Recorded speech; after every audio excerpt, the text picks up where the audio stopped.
So now we come to the second part of this course where we are building a web application to use our sentiment analysis or sentiment prediction model. There are some steps to be taken before implementing and using this code.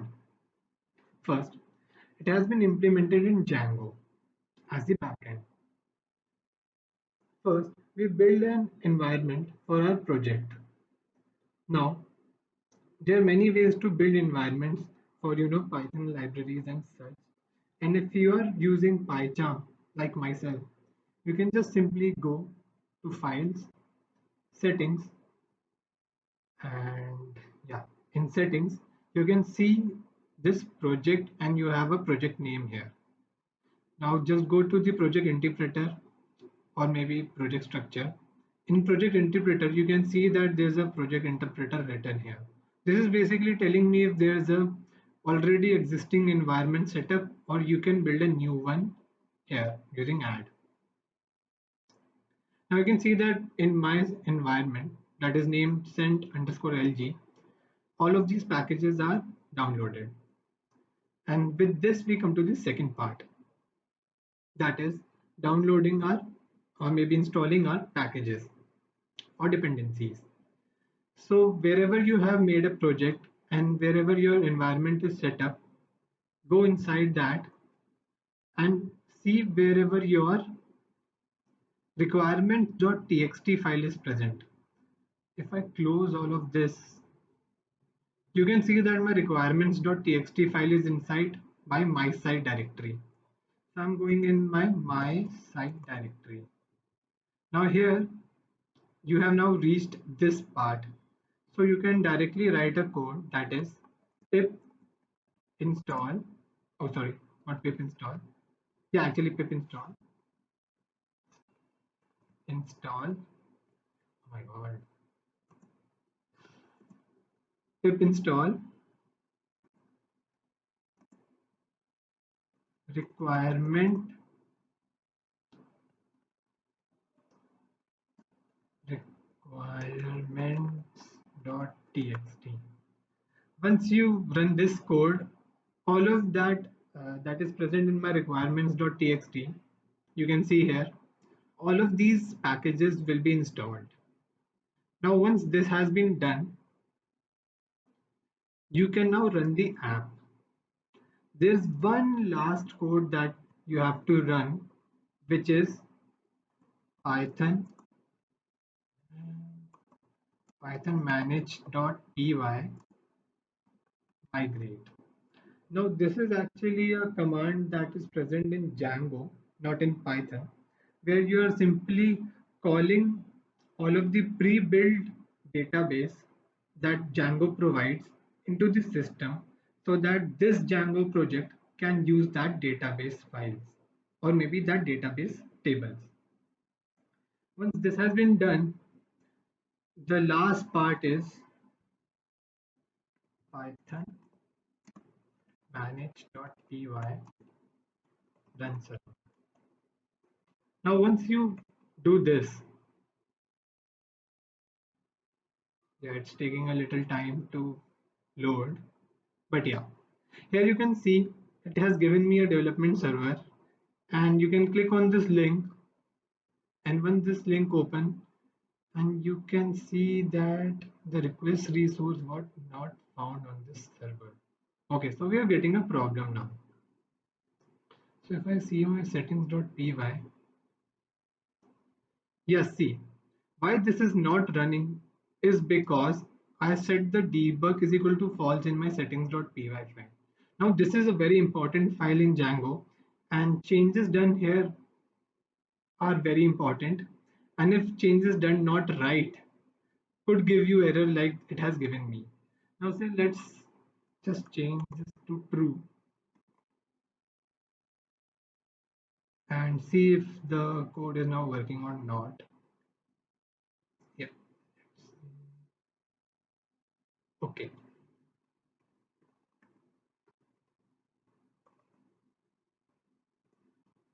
See, it is now working. Now you can see that there's a write a sentence, and if you write I am happy, you can see that the sentiment of the above sentence was positive sentiment. So the code is working now.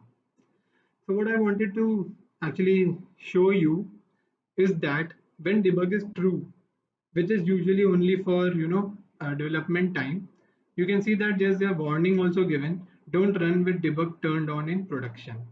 That is when we actually implement this code and we have made all the necessary changes that we have to, then we can just push this code into production. And once we push this into production, you have to set this to false. Now you can see that here Django is already reloading and checking if there's any change in the code. If there is, then it handles that changes and then gives you the development server. Now here two things are very important to understand. You can see that there is a my site directory and there's a poll directory. My site directory is my project folder, okay, where settings, URLs, WSGI files are present. Now these are very important files. You don't have to make changes in them unless they are very necessary or helps you in any way. Now this polls directory, this is my app directory. You can make an app by writing the code python vanish.py start app. And similarly, you can make a project using Django admin start project. So if you are using this code, it will give you a my site directory, inside that a my site directory where your settings.py, url.py, vsgi.py, all of it is present. If you write the code that I wrote before, you get a poll here. One thing is that I haven't mentioned, here you keep the name of your project. So if I write start project my site, then a project directory will be made and inside which you will get this. The next thing that we have to look at is views. Okay, yeah, views, which is inside my polls directory.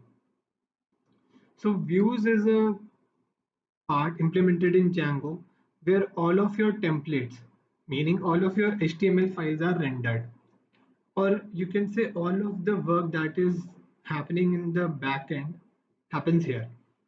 You can see there's an if statement calling out if the request is post, and then you can see that I'm taking the value from my HTML and keeping it in a variable called name.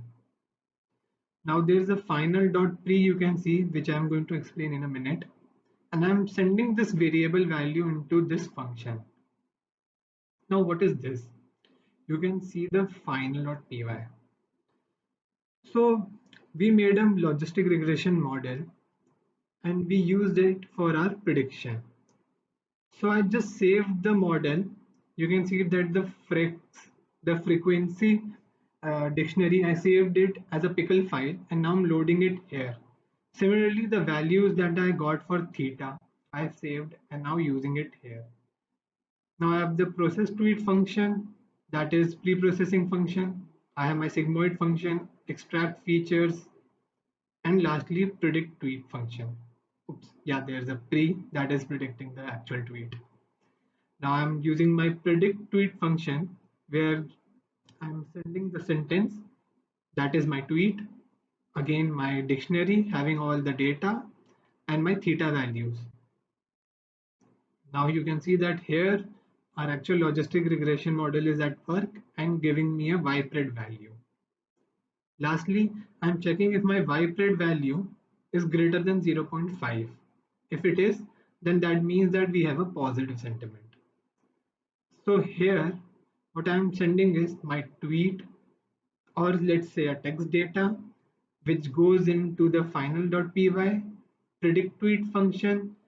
It gives me a numerical value, and if it is greater than 0.5, we have a positive sentiment. If it's equal to 0, then a neutral sentiment. else we have a negative sentiment. Now I'm looking, so the res variable is storing if it is a positive, negative, or neutral sentiment. Now I'm sending that data into my first HTML, that is my template, and as a context value. Now this context value goes here, and you can find that context value here in my template or HTML5. So with this, we come to the end at the second part of this course, that is web application building and using my logistic regression model for sentiment analysis. The last part is where we can use this code and make some little changes so that we can push this into production.